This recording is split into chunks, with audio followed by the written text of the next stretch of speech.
ಉಸಿರ ಹಿಂದುವರಲ್ಲ, ತವರಿನ ನಿದಿರೆ ಕದಿಯುವರಲ್ಲ,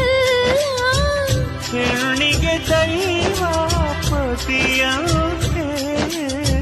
ನಿಂದೆಗೆ ದೇವರೇ ಗತಿಯಂತೆ, ಕೊಟ್ಟ ಹೆಣ್ಣು ಕುಲಕ್ಕೆ ಹೊರಗಂತೆ, ಅತ್ತೆ ಮನೆ ತೊತ್ತಾದರೂ ಸರಿಯಂತೆ, ಗಂಡ ಬಲ್ಲನೇನು ಅಣ್ಣ ತಂಗಿ ಮಾತು, ಕೋಪ ನುಂಗಬೇಕೆ